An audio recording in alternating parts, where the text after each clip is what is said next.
Olha, estou muito feliz, hoje estou aqui conversando com um querido amigo de mais de, sei lá quanto, 10 anos, uma pessoa que conheci lá atrás e que tem um histórico de vida interessantíssimo, que dá viradas na sua vida a cada momento. E é um prazer estar perto dele, ser amigo dele. Ainda que nós discordemos em vários pontos do ponto de vista político e tal, a gente concorda em muitos outros pontos. Estamos falando com um espírita e hoje eu tenho a satisfação de encontrar o senador Luiz Eduardo Girão, senador pelo Ceará. Querido amigo, bem-vindo.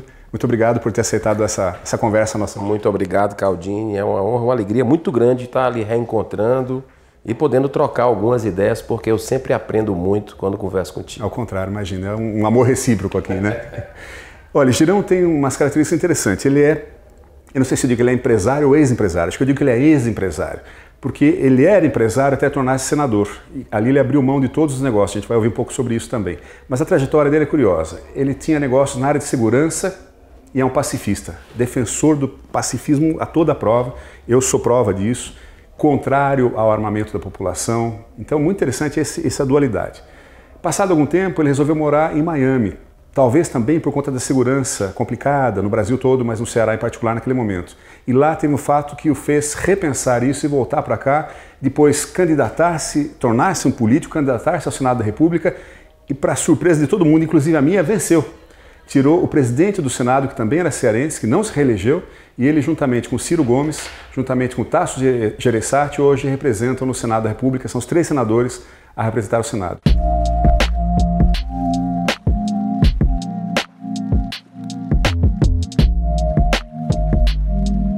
Como é que você se tornou um espírita? Por quê?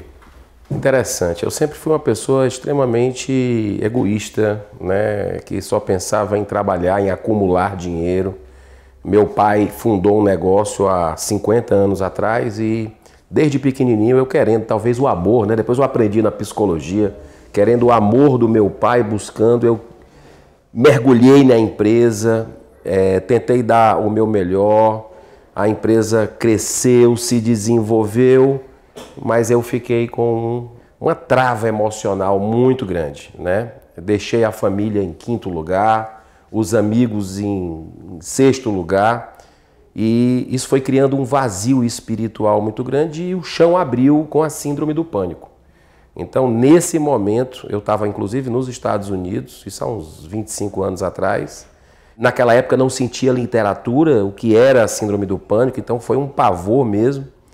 E eu comecei a me recuperar num livro que eu li naqueles momentos que estava ali procurando buscar um sentido da minha vida, e um livro chamado Muitas Vidas, Muitos Mestres, de Brian Weiss, né? Que é um grande psiquiatra americano que começou a estudar, a escrever e a fazer terapia de vidas passadas com os seus pacientes. Então, não precisa dizer que ele foi expulso lá da Sociedade Americana de Psiquiatria, jogaram pedra nele, quase que literal, mas os livros dele me tocaram muito. Quando eu volto para o Brasil, eu conheço a obra do Chico Xavier. Não tive a bênção de conhecer o Chico Xavier pessoalmente. Ele ainda estava encarnado naquela época.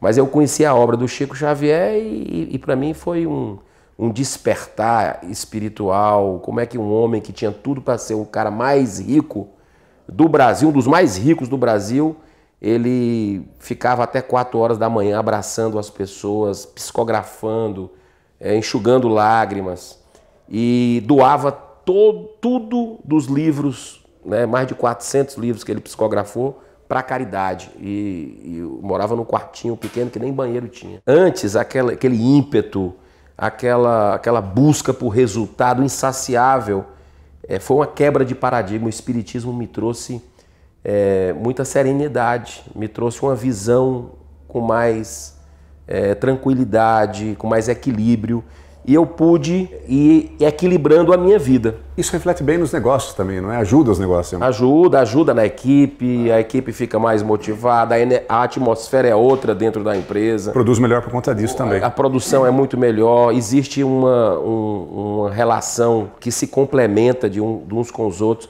mas aquilo já não me preenchia, né? A questão do ganhar dinheiro, de crescer a empresa, já não conseguia me preencher.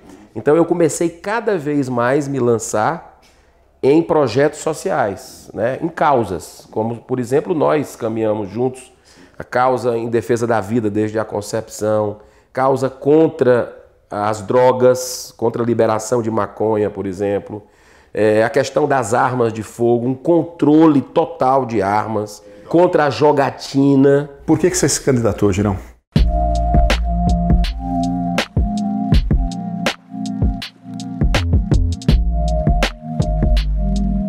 Foi um chamado. Estava numa cidade nos Estados Unidos chamada Parkland, passando um ano sabático. Coincidentemente, curiosamente, uma das cidades mais seguras do mundo.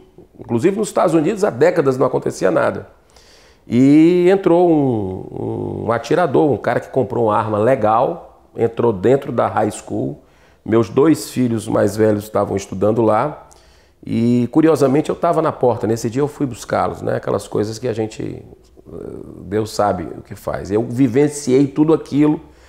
Infelizmente foram 16 vidas ceifadas ali de adolescentes, um professor e um treinador.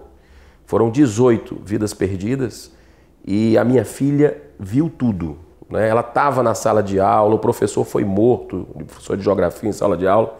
Então, para mim, aquilo ali foi um despertar, um chamado, porque esse assunto eu estudava há algum tempo aqui no Brasil, né? Eu tinha participado de marchas, tinha participado de debates sobre esse assunto, inclusive com o atual presidente da República. Há 4 anos a gente debateu no interior do Ceará. Posições diferentes. Em posições diferentes. E foi engraçado porque eu disse, meu Deus, eu sempre tive convites para entrar na política, mas não sentia que era a minha praia. Preferia trabalhar nos bastidores, até porque eu sou muito tímido.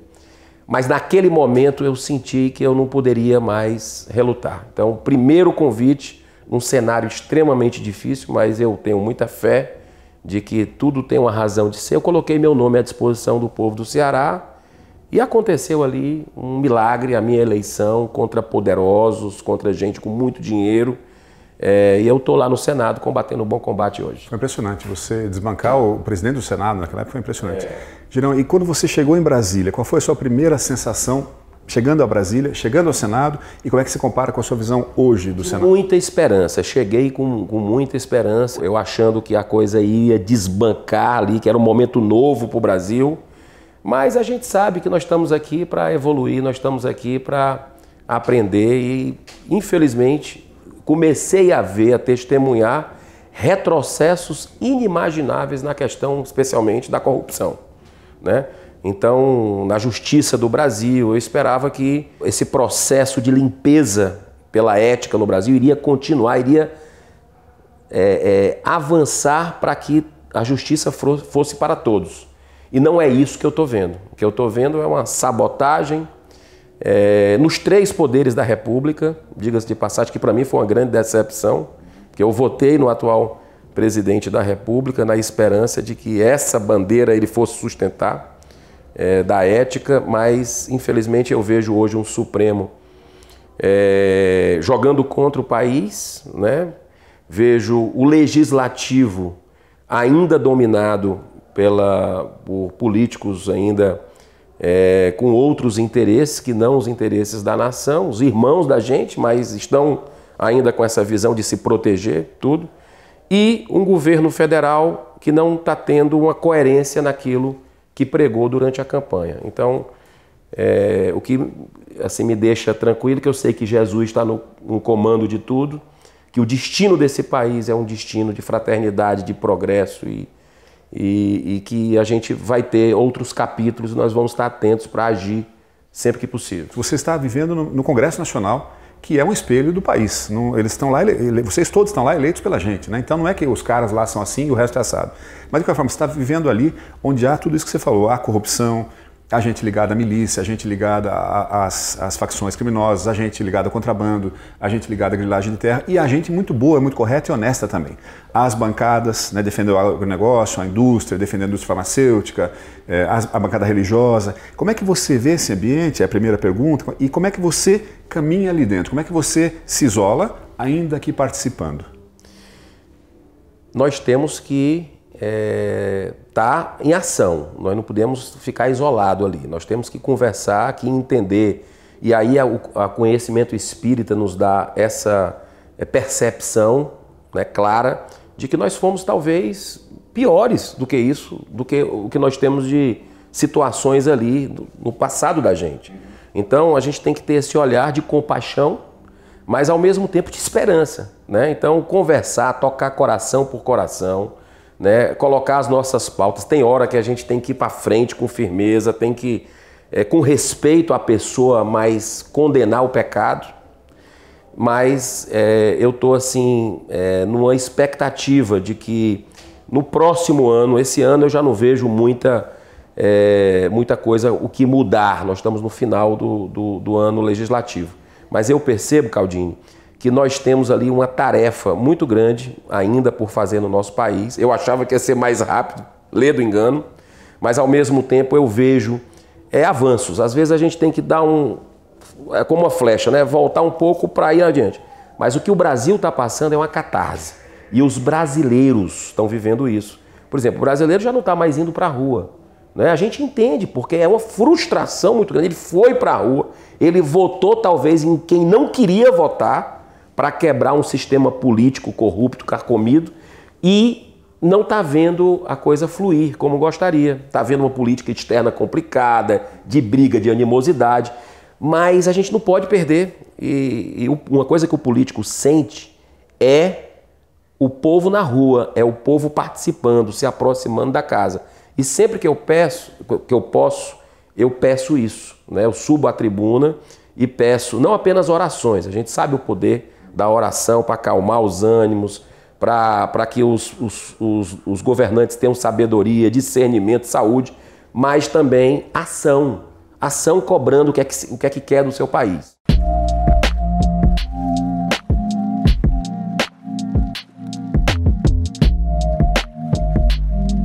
A política no Centro Espírita, eu saí do Centro Espírita de São Paulo porque eu discordei de um discurso que foi feito pelo presidente do Centro Espírita, que eu me senti altamente violentado pelo discurso dele na Casa Espírita. Por outro lado, nós todos somos agentes políticos, nós agimos politicamente, né? Como é que você acha que um espírita pode participar desse progresso do porvir? Olha, o espírita é uma pessoa como qualquer outra, né? Então eu acho que ele tem que participar, né? Eu gosto muito de voltar a Platão, 350 anos antes de Cristo.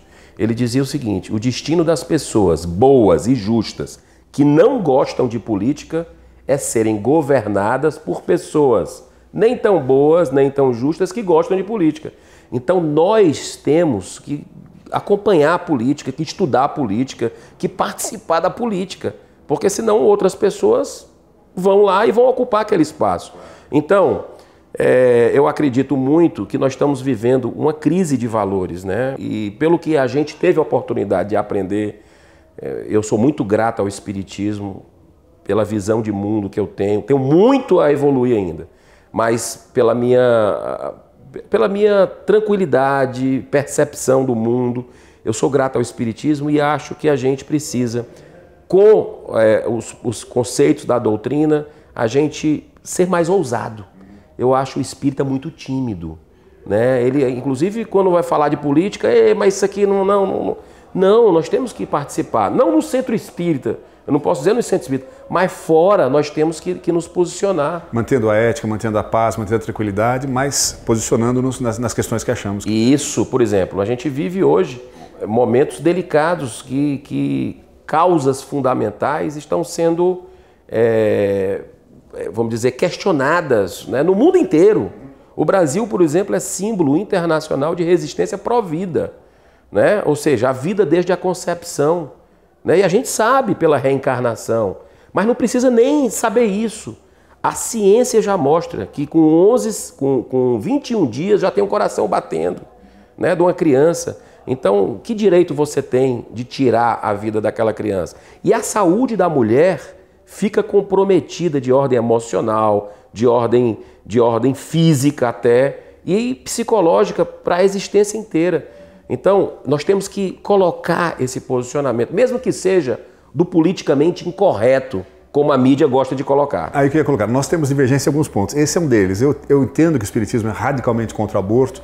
eu tenho alguma dúvida com relação a alguns aspectos, por exemplo, a estupro e tal, mas o que eu queria perguntar a você é o seguinte, essas questões que você defende tão fortemente, várias das quais eu concordo radicalmente, como o armamento, a bebida, o cigarro, às vezes você toma uma posição e desagrada algum amigo seu, ou desagrada algum familiar seu, né? É natural, você tem que tomar posições. Como é que você, primeiro, como é que você toma uma decisão? Tem um projeto lá, como é que você decide votar para cá ou para lá? É o partido que diz onde você vai votar, você de foro íntimo, como é que você pensa?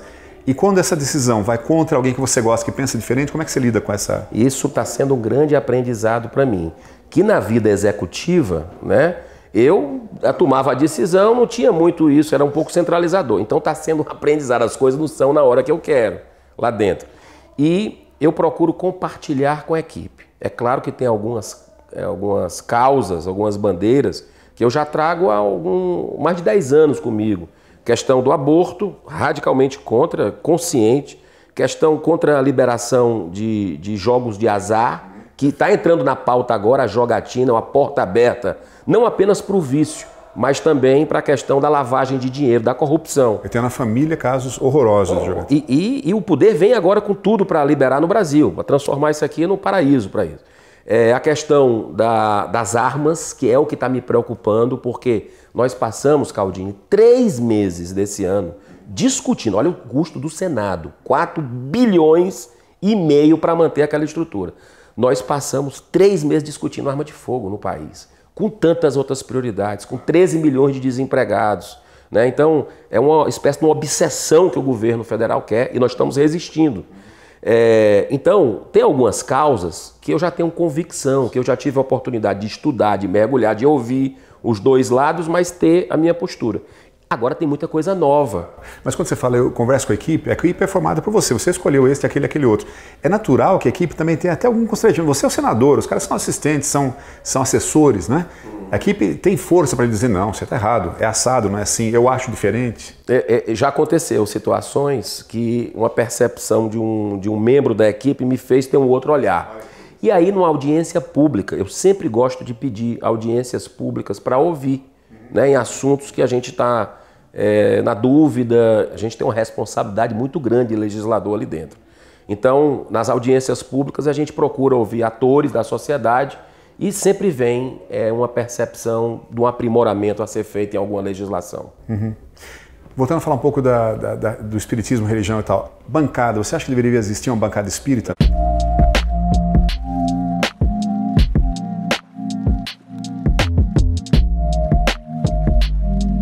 Não, de maneira nenhuma, não vejo isso, não vejo isso, tá? Eu me coloco, eu não digo nem que, sabe, Caldini, eu tento ser espírita, porque tem muita coisa do espiritismo que eu não li as obras básicas, como você leu, eu li alguns livros do Chico, mas eu não li 20% dos livros do Chico Xavier, então eu tento ser espírita com todas as minhas limitações e imperfeições, falo, inclusive, disso, algumas mensagens que eu termino do André Luiz, do Emmanuel. Você fez, eu estive presente, agradeço muito, a homenagem aos 100 anos, né, que foi de Bezerra de Menezes. E a gente fez uma homenagem ao Dr. Bezerra de Menezes, que foi um grande humanista, né, abolicionista. Fizemos uma do Allan Kardec também no Senado, uma sessão solene. E nesses momentos, a gente ancora ali, quem está assistindo, geralmente é no momento que não atrapalha, né? Porque as sessões deliberativas são de terça e quarta. Então quinta já é mais tranquilo, a gente faz quinta ou sexta e segunda e é alguém que está do outro lado, que está pensando em suicídio. E é uma oportunidade que a gente tem de levar uma luz, de levar uma reflexão.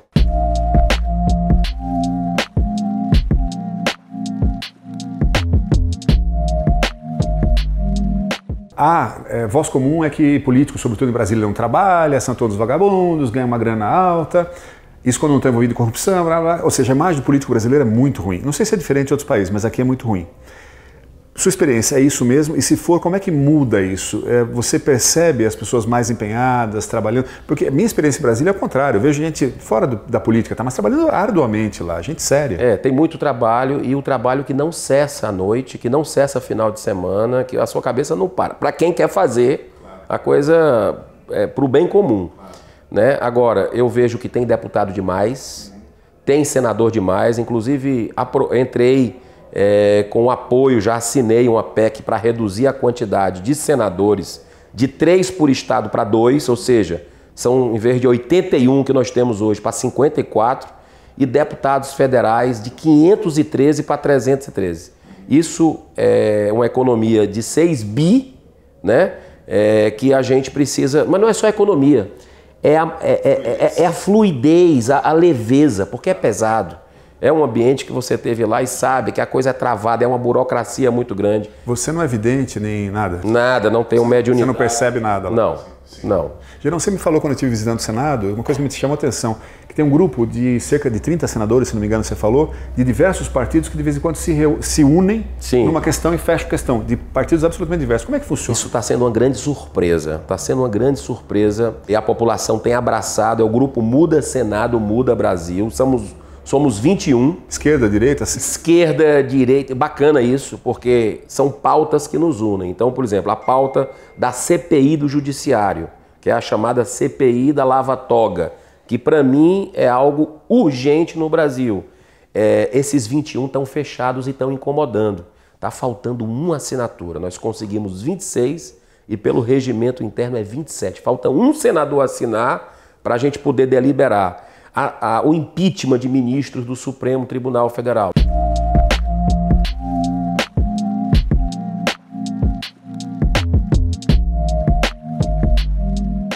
Olha, eu vejo assim, que a gente não pode impedir, né, que ninguém, pela religião que professa ou por ser de alguma igreja, chegue a ocupar cargos. O que ele não pode é beneficiar a sua instituição de nenhuma forma por causa disso.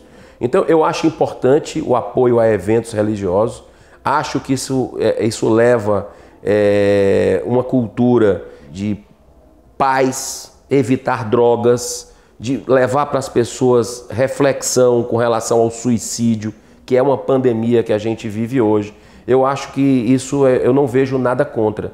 Agora, o papel social que as igrejas fazem, sejam elas evangélicas, católicas, centros espíritas, budistas, é um papel que o Estado não chega, né? Então, eu acredito que um apoio dentro da legislação seja importante.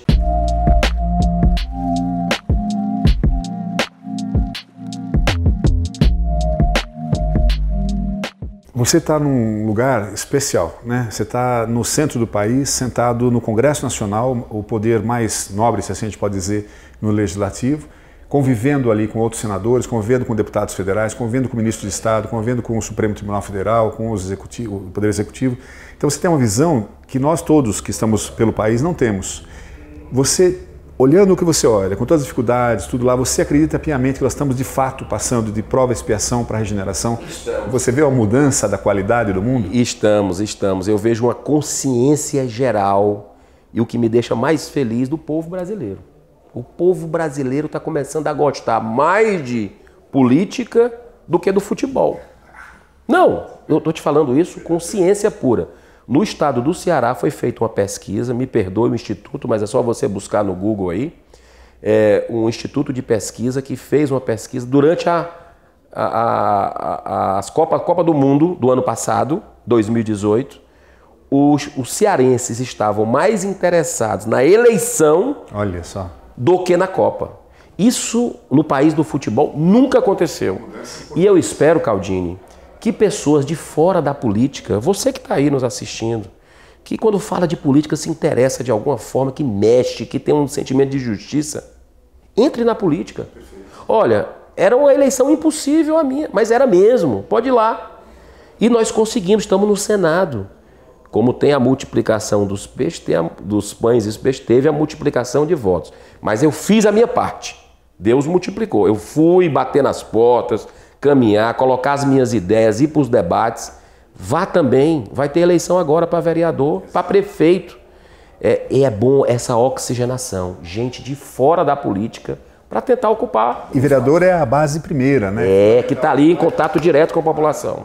Claro, é a massa, está ali. Tudo. Exatamente. Algum recado específico para espíritas e não espíritas que nos ouvem nesse momento, brasileiros? Eu queria agradecer a oportunidade e pedir orações, né? Pedir orações, porque nós estamos ali num local onde tem tentações de todo tipo. Dinheiro, sexo, drogas, poder. Rapaz, é algo assim. A família tem sido muito importante para mim, né? A minha família está comigo em Brasília, mas eu peço orações para que a gente tenha discernimento, para que a gente julgue menos as pessoas, né? Para que eu possa, de alguma forma, tocar o coração de alguém, de algum irmão, e para que a gente possa construir uma realidade melhor para os nossos filhos e netos. Então, agradeço as orações e participe mais da vida política do seu país. Ouvindo o Girão falar isso, me lembra o admiradíssimo Papa Francisco, espetacular, não é? Papa Francisco toda hora pede oração. Pô, mas o cara é o chefe da Igreja Católica no mundo e ele pede orações para que ele tenha a sustentação para seguir adiante. A mesma coisa que o senador Luiz Eduardo Girão faz para a gente nesse momento. Girão, muitíssimo obrigado, super prazer, obrigado por ter aceitado o convite. Deus abençoe, querido, muita paz. Obrigado, tudo de bom. Tchau.